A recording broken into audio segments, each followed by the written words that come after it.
Hey there, welcome to ATL and 29, a podcast that looks at the NBA from the starting point of Atlanta. My name is Kevin Chenard. I'm here with Glenn Willis and Tyler Jones on draft night. And the Hawks, as has been the case all week, are making moves. Glenn, I know you just posted on Patreon, but I have not had time to read it yet. What'd you write? Yeah, so I didn't write anything. It's a video because it's Oh, it's a late. video. Yeah, so if you want to look at this Yeah, I really didn't. semi-handsome face, or something my wife calls it anyway, semi-handsome face. I mean, the headline is Hawks got an unprotected first round pick next year. Like that, by all accounts, if you read the intel, they were, and I know it's a little hard to kind of tease out what's real, what's not real. There's so much noise in the days leading up to the draft. But we kept hearing Asa Newell, Asa Newell, Asa Newell over and over and over and over, right? And by all accounts, the Hawks were ready to invest the 13th overall pick in him. And lo and behold, the Pelicans, to move up 10 spots, offer an unprotected pick next year to move up 10 spots. Some Falcons fans might have different feelings, but I made a joke at one point, like, is Terry Fontenot, running the Pelicans? It was a little inside joke I made there. But actually, set that aside for now. But an unprotected pick. So, and the Pelicans going into next year, their roster is kind of a mess right now. Like, CJ's in Washington, Jordan Poole, whatever you think of him, is in New Orleans. DeJounte's coming off the injury. How many games is Zion going to play? How much roster change are they going to have when we get to July 1st? In Milwaukee, Dame has that horrible injury, no depth at all, right? And Brooke Lopez is a free agent. Tyler mentioned last episode, maybe that's someone that could help the Hawks. And so what is Joe Dumars like? What is going what is going on in New Orleans? So we can talk. I know we'll talk in a minute. How do we feel about the pick in Asa Newell? But like, to me, that's a secondary storyline tonight. The fact that they have an unprotected pick next year is massive. So they continue to kind of rebuild their draft asset war chest in impressive fashion. And that, to me, that's the thing that I think Hawks fans should be most excited about. Yeah, I mean the fact that it's unprotected, but it's also unprotected, worst of two teams. Mm-hmm. And, of all the good teams in the league, Milwaukee is the shallowest, right? Like of the teams that are like legitimately like we could say we're going to be a good team, sure, but like for the Bucks, it's all down to one person, right? If they, they have no depth behind Giannis. So if anything happens to Giannis, if Giannis changes his mind about wanting to be there, like any scenario involving Giannis, like there's no backup plan there. It's just him. So that, the fact that it's sort of double stacked with being the worst of those two particular teams, both of whom are, you know, have very sketchy situations at the moment, really kind of doubles it up. Tyler, you took it one step further on Twitter. Yeah, you know, I mean, honestly, being able to uh to have the Bucks draft pick, I think puts them in the running. If Giannis asks to leave, it puts them in a good position to trade for Giannis. So like, I don't think that's going to happen, however, Right. but it gives the Hawks an unique leg up that the other teams in the NBA do not have. And just to get an early preview of next year's draft has more like number one overall pick talents, if that Yep. makes sense. Like this year just had Cooper Flag. Next year has multiple guys, and I get we say that every draft. This draft is a little different. These are particularly Cam Boozer and AJ Dibanasta, I think how you say his last name. Hmm. Those two guys in particular, like, are, I don't know if they're Cooper Flag level, but they're where Cooper was at the same time last year, and we'll see how they do in college. But I suspect both of them will have great college years based on what we've seen at the prep levels. And there's other guys beyond those, just those two. But I don't know them. I just know those two as the biggest ones. I think Drew Peterson as well, who's going to Kansas. So like, there's just a lot of true elite talent in next year's draft. In way that this year's draft was like to me, this year's draft was flat. Like after Cooper, it was just a lot of guys who were eye of the beholder, and we kind of saw it in how the draft played out. Like it was a lot of teams who targeted their guy and just took their guy and didn't care about value or whatever. We saw the Grizzlies move up to get their guy. We saw the we saw the Trailblazers take their guy. Like, they didn't care about what value other teams saw. Like they just took Yang Hassan at 16, where other teams probably had him in the second round. So I just think overall, like this was a relatively flat draft, and the Hawks took it similar to what they did with the Celtics and Porzingis.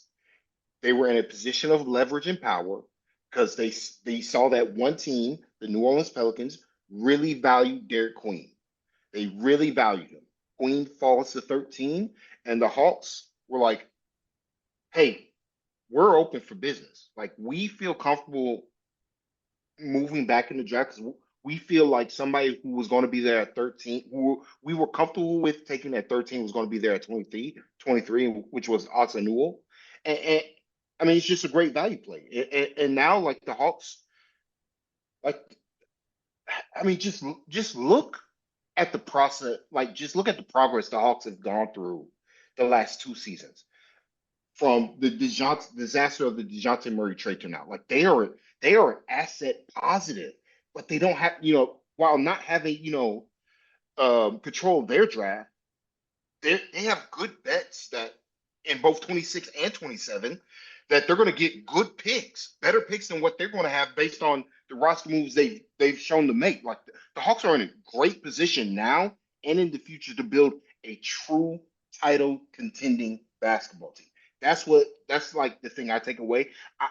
We could talk about Asa in a second, but like overall, like I just think the Hawks have positioned themselves to be true contenders, possibly as early as this season, but also having the ability to continue that for the next 4 or 5 years, based on the fact that they're almost certainly going to have two lottery picks at 26 and 27. So like it's just, I mean, it's masterful work by Onsi. He's had a hell of a like what first 2 months on the job. Like he's really spearheaded a great change for the Hawks. To go back to your, talking about the progress from the DeJounte Murray trade until now, I would be fascinated to know at the time that they made that DeJounte Murray trade, which probably wasn't done with a great deal of like foresight, maybe. But I wonder if they factored in at the time they made that trade what his next contract was going to look like. Because I think the fact that when DeJounte got here and when the time came for his extension, there was a certain cap on what that extension could be. Otherwise, he was going to have to go to free agency. And he took that extension and it made it a reasonable contract. And the fact that that contract that he signed as an extension here was a reasonable contract was absolutely massive. Because the fact that he signed that contract kind of set everything else up in motion to get to where we are right now, where they have a very clean cap sheet. They have, a full starting lineup. They've got assets moving forward, even after that DeJounte Murray trade. The fact that that was a reasonable contract for DeJounte really set things up well for them to get to this spot. I mean, it really shows the value of like value contracts in this league. Like DeJounte Murray had more value to the other 29 teams than Trae Young did, even though Trae's a better basketball player, just based on the fact that he made significantly less money. And Right. and so being able to lock DeJounte Murray into that price gave them an out in ways that they shouldn't have. The Hawks, after they made that trade and things broke as Yeah. poorly as it did, they should have been screwed. Like it should have been like Trae's not here no more, and they would have gotten the like however much you think the Mavs didn't get for Luka. The Hawks were going to just get a pick for Trae. Like they weren't going to get an AD coming back. Right. So like to go from there to 2026, we might have the number one overall pick in a better draft. Onsi been saying optionality all day. Like, but it's It's true. totally They funny. have options. The Hawks have options. However, this season plays out, like that. That's what's important. They're not so all in that they can't recover from anything that happens next year.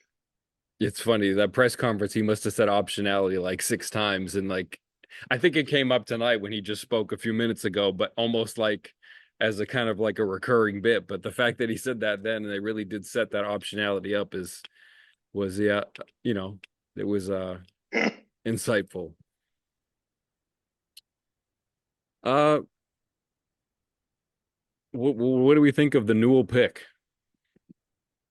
Glenn? What do you think? Yeah, so I mean, for me, I think in some ways it makes sense. In some ways, I understand some Hawks fans that are like, no offensive skill or whatever it might be. But I mean, I feel like my wife used to come in and pull the string on my back. That's an old toy joke from Kevin and mine's era. Like, pull the string on my back. And have me say again, after Jalen went down and they lost two centers, they had no size at the 4 and the 5, right? Newell brings that there athleticism, size, ability to kind of have defensive range and move, all those sorts of things. And we've also, but I think for me is the question is, can he play next year? And for me, I think that's probably not in the plan right now, right? They're trying to be a real team next year, so that's probably not in the plan. Probably spends a good bit of time in College Park. But swing skill is, can he become a 35% shooter from the corner? Can he function in the short roll? That's probably a year or two out, right? From now, and that's okay. That's totally fine. Um, but to ask him to do in year two something comparable to what we saw at the end of year from Mogay last year, to me that's a good target, right? That's a good target for him to have it. He's a little stronger, a little bigger. The Some of the criticism you'll hear is he wasn't the strongest rebounder, and he's not the broadest guy. Yeah, he has good size and strength. He's not the broadest guy in the world. So you really are relying on his agility and mobility defensively to create some versatile value that's there. That'll come down to lineup construction and those sorts of things. So for me, like, I was curious about about Fleming, Rasheer Fleming. He didn't get drafted tonight, so that maybe says something about my own kind of valuation of him compared to where teams had him. And so there's some feedback for me, maybe on how I was looking at that there. But it's hard to find guys that are his size that can move like he can and can give you some positional versatility on defense. And thus now it's up to Hawks to develop him in the way he needs to develop, and up to him to do the work. And by all accounts, he's a hard worker, is coachable and those things. So again, I think Hawks fans who are like, man, I wanted someone who could make an impact this year. I'm not going to criticize you for that, right? But the Hawks felt like they have someone that they could take a year or two of development time and move him to a rotational player that can do some of the things defensively that they're trying to base their defensive approach on. Tyler, what do you I, think? I'm fine with the pick. I just want to make that clear. Just in general, with this draft, once Colin Murray Boyles went as high as he did at 9, and then the Grizzlies moved up to take, and I knew they were going to do this to take Cedric Howard at 11. Like, at that point, anybody anybody could do. Like, I wouldn't have minded Jace Richardson, Kasparis Jakushonis, Thomas Sorber. Like, there's a bevy of guys I was fine with. Asa was definitely on the lower end to me, but he was in the same tier of players. Yes. Like, here's my takeaway from Asa Newell. And one day I'll figure out how to say his first name correctly. Um, I likened him a lot, honestly, because physically he's very similar to Mo Gay. He's not as long as Mo, but similar body type frames, though he's a lot like physically bigger than Mo was when he came out of college. But way more polished on the offensive end. Like, no, just a more polished offensive player, knows where his spots are on the floor, knows how to impact winning offensively in ways that Mo Gay just doesn't right now. He's way further ahead. Now, Mo is almost certainly the significantly better defensive player today, but I think Asa Newell can get there to where Mo is right now with better offensive tools. So like he's kind of if you combined Mo's defense and Dominic Barlow's offense, that's what you get in Arsenal. Like I think he's a good bench big, third big, fourth big. I do think he has starter upside if he can develop his skill level, but he's young and just and also like I was watching some film of him at Georgia. The offensive tape is it doesn't mean anything because like his context was so bad. Like that Georgia offense was bad.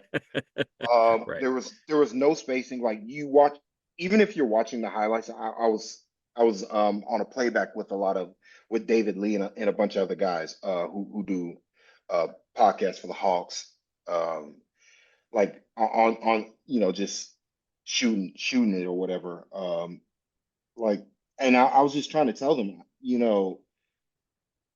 he's not going to play this way at the NBA level. Like on an NBA floor, there's not going to be three guys in the paint. Like you watch the film, it's always two or three guys just literally in the paint, facing it for him to do anything. And, but he was still productive. Like he still found a way to be productive and help his team that wasn't that talented.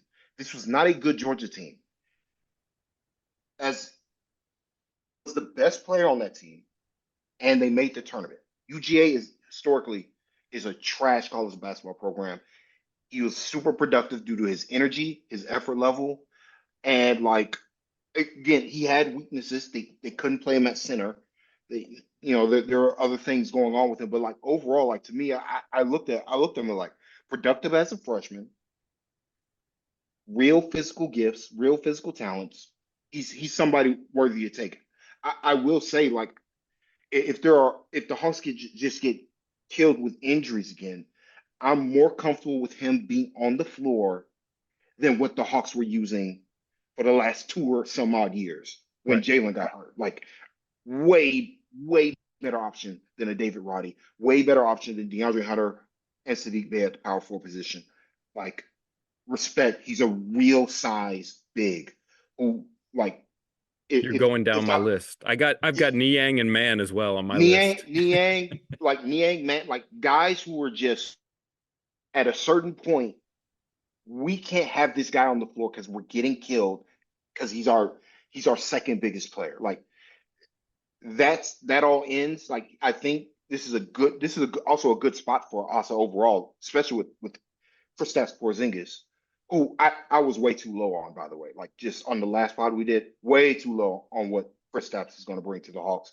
I think he's a day one starter. He's when he's healthy, he's starting. Like that's just he's too good offensively. Like just full stop. But like you have Kristaps and you have a Kongwu. Like it's a great pairing for Asa. So he doesn't have to play center on defense, but at the same time, he benefits from those two spacing as shooters. Like so, he has the ability to really impact the game as an offensive rebounder, as an energy, as a cutter, as a finisher.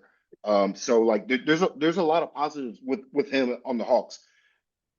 Like at 23, it's a good pick. Like this is a guy who's going to have a 10 to 12 year NBA career to me at least. Like at the low end, I think he has a chance to even be better than that. Again, depending on the skill level, which he's shown. Like I think he has a nice handle and the shot's not broken. We can work with that. So Right. that's why I am with him. Yeah, I mean, to just punch it one more time, like secondary rim protection is just a real thing. Like you cannot live without it. And what are the minutes that the Hawks have gotten absolutely massacred in over the last 2, 3 seasons? It's been, the Bay minutes, the Niang minutes, the Roddy minutes, the Man minutes, the Barlow minutes. Like The Matthews minutes. who is it? We got one more. Oh, the The Matthews Matthews minutes. minutes. Yeah, yeah. And so it's just really, really important to go back to Tyler's comparison to Mo Gay. Like you said, he's not going to be as good a defensive player. And I think where the opportunity for growth for somebody like him, where he can, get above Mo's ceiling as an offensive player, is that like you said, Georgia had a terrible offense. I think he has the skills to do things as a short role player because Yep. his hands are that big. You know, his hands are not big. His hands are that good. Like he's Yeah. really sturdy on the catch. Like he catches a clean ball. So like that's step one of being a good short role player. But also like with somebody like Mo Gay, like the thing about the short roll is you've got to be physically strong enough to not get bumped off your spot. You've got to get to your spot to put the hands there. And you know, he's going to be able to get through traffic better than someone like Mo Gay can. Like he's a stouter, more physically compact, muscular player than Mo is. So he's going to be able to power through traffic trying to do short roll things better than someone like Mo Gay can, in my opinion. Um, Agreed. but it's like, you know, the shooting thing is a little bit funny because it's like a little bit all over the place as a 3-point shooter, but like, you know, he's a reasonably good free throw shooter and he's just so young. Like, there's no reason to think that, you know, it's just an area for growth. I completely concur with Glenn that like I don't think that he's a year one player. Obviously, you know, if the Hawks are healthy in year one, there's just probably just not going to be that much opportunity for him, first of all. But second of all, like, you know, he's really young. You know, if you draft a lot of these 19-year-olds, for so many of them, it's going to be a developmental year plus before things really start to happen. Again, not so unlike what happened to Moget. And so, you know, the Hawks are in a position where they can afford to do that. Like there's a lot of work to be done in trying to figure out who your backup wing players are going to be. That's still going to be a big void, and there's plenty of work to be done there. But this is a type of player that's not that easy to acquire, and I can see them wanting to get him. What else are we missing, Glenn? Yeah, I mean the a slight parallel I'll make is, you know, you watch Onyeka as a shooter now, right? And it's so easy to forget that when they drafted him, like his low on any shot outside of like the rim, his lower half was a mess, was just a disaster. No footwork, no base, no consistent base, no nothing. But he had good, to your point, Kevin, he had good hands, right? And you kind of start with that foundation, and then if you can start to get the footwork to be more consistent, and someone has some natural touch and feel, some natural hands, it's not crazy to think you could put together an average shooter for the position. And I'm not joking. Like when Onyeka was at USC, you go watch any of his games, like his foot, it was, I mean, just like a disaster zone. It was like just a mess. And you look at how far they brought him along, and it just tells you like NBA coaching and development staffs are amazing. I mean, if you get to start with some basic skills, decent hands, coachability, willing to put in the work, you know, we might be surprised in 2 years to see him becoming a consistent corner three guy if they can get his lower half right and all those sorts of things. So, you know, I also think uh, some of the reaction you see is too many fans think what he is right now is what he's always going to be, and that's just a big mistake to make with young players. So, Kevin, I'll let you jump in with what you had there. Oh, I was just going to say he's going, you know, in terms of shooting, he's going to be very receptive to hearing from Kyle Korver because he said he had a Kyle Korver jersey growing up and went to There a you bunch of go. Hawks games. So he's excited to be around Kyle. If he's going to be working on his shot, that might be one avenue that they could pursue. Love it. What do you expect going forward here? I mean, the Hawks don't necessarily have a pick tomorrow, but do you suspect that moves are still going to be happening? Would you think it's going to be pretty quiet tomorrow? What are you expecting here going forward? I mean, I'm curious if Fleming is still there at say 35 or so, that they might try to put together a couple assets and move in and get him. I think he'd fit. I think he'd help them a lot. But there's also some some guards that are still interesting that are out there. They're still, I mean, they're still big. See, we talked about Reno, I think is the way you pronounce his name. Best shooting big in the class, right? I don't know if there's room for him. Like taking new, I don't know if there's room for him now. You know, I don't know if that makes sense, but there's still some guys that might make some sense for them to kind of move up into the 30s if they feel like that's what they want to do. And so that's what I'll kind of have my eye on for tomorrow, because there's like two, three, four guys that have slipped past the first round that a lot of people thought were going to go in the first round. And so it'll just be up to them to decide if the price is worth them adding another guy that kind of fits what they want to do. So, you know, tonight was crazy with the trades. And the funniest, I mean, I was going to make a joke when we started that I had 30 NBA baseball caps here and I was going to be changing one every 30 seconds, and they just really need to do away with the baseball cap. They just need to do away with it because it's so bad for the kids, right? For the guys getting drafted, it's so bad. It And then was the other bad. funny, I'm looking at the bowl here of the arena. It was bad in the arena too because when they made the Derek Queen pick, everybody Yeah, started cheering, and it's like, guys, like hang on, that's guys. not going to stick. And then you got Adam announcing trades 2 hours after they're done, and the whole world already knows about it. It's like, so I mean, the NBA needs to fix draft night. The NBA needs to fix that. That's a different podcast, maybe, or what have you. But from the Hawks standpoint, it's again, they were opportunistic with Porzingis. They were opportunistic tonight, getting a future first round draft pick. So if the opportunity is there and the price is right, and there's a guy that they feel like is worth jumping into the 30s or early 40s, whatever it might be, I think they're going to have the phones working tomorrow night in case something like that becomes available. And it would be fun if they got another guy that's you know in alignment with kind of what they're looking to build. Yeah, I mean that's important, right? You have to know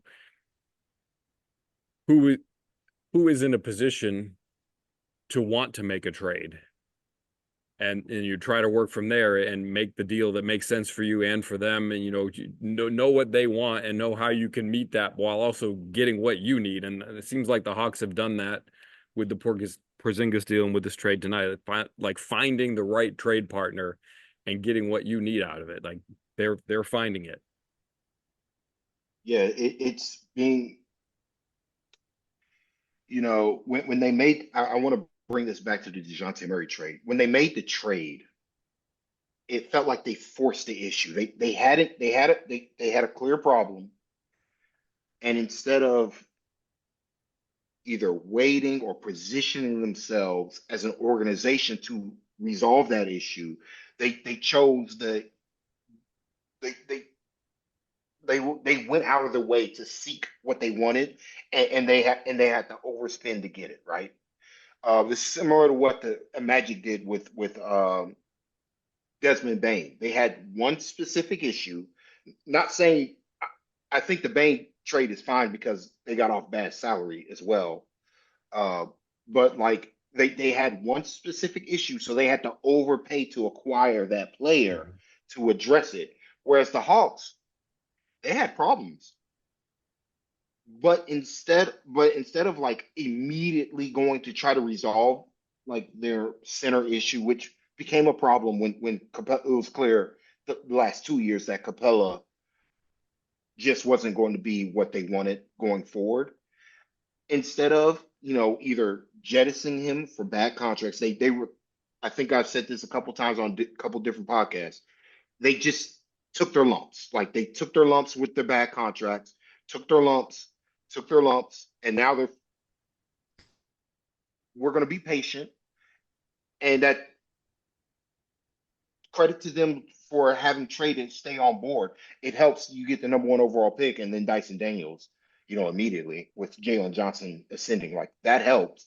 But like they could have been in a real bad spot if Trey was like, nah, we got to win right now.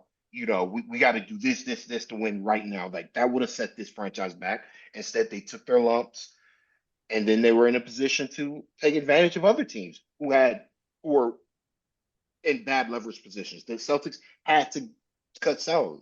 The Pelicans apparently had to have Derek Queen on their team to pair next to um, Zion Williamson for some reason. Like they just had to do that. So the Hawks took advantage of them.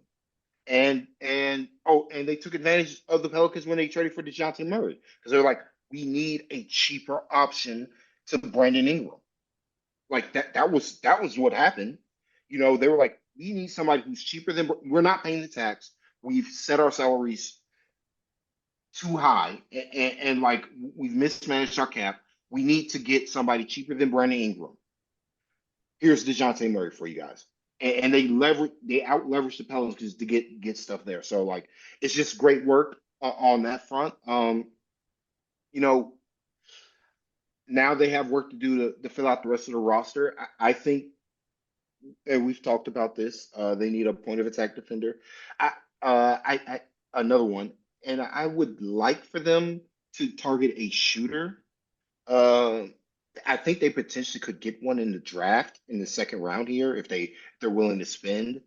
I'm really high on Kobe Bryant as a basketball player in general. Just I think that level of shooting talent in the second round, like I would take the risk.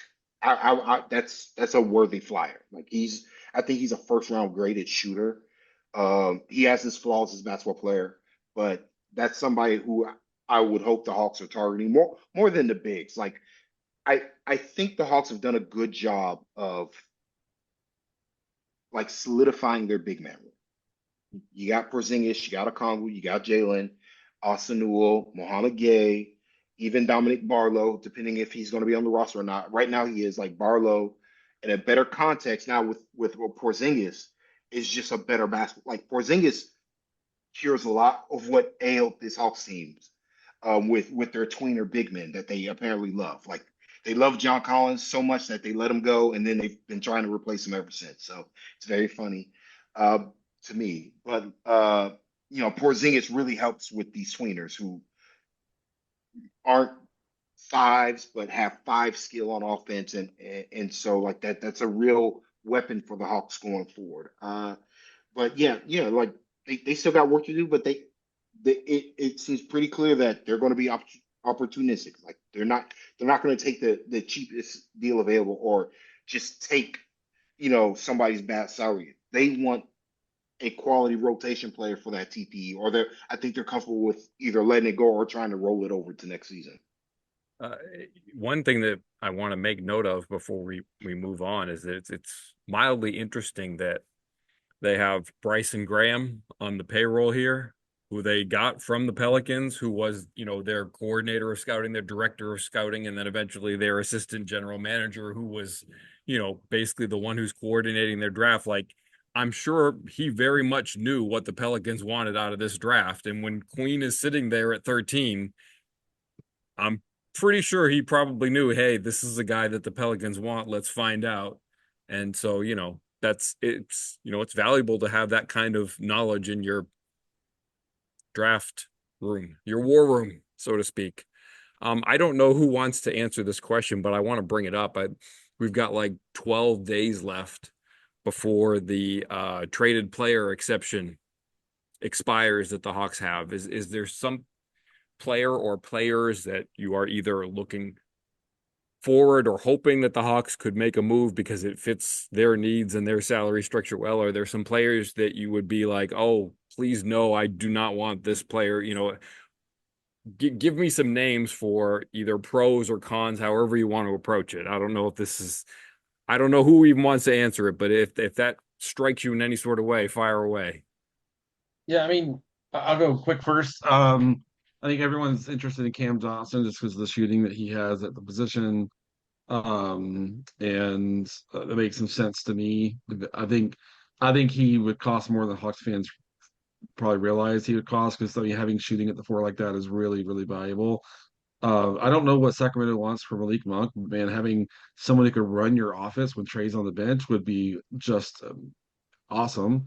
But And they're it, reported to be interested in Dennis Schroeder too, which right, might be an odd sort of duplication. Maybe there is yeah. a chance there if you could get But the that. thing about Monk is Monk's a 30-minute night player. He's not Sure. some guy Oh, that's going to play absolutely. 14 minutes. He's going to play a ton for you. And I know Hawks fans are interested in Colin Sexton. Colin Sexton's probably going to try to land somewhere he can start. I mean, he's better. He's too good to just be your backup point guard, that sort of thing. So, I mean, those are the guys that kind of jump out to me. I know Hawks fans talk about a few other guys, that are free agents, across the league and things like that. But I mean, those are the guys that jump out to me. But I think Hawks fans need to realize these types of players don't come in to play 18 minutes a night.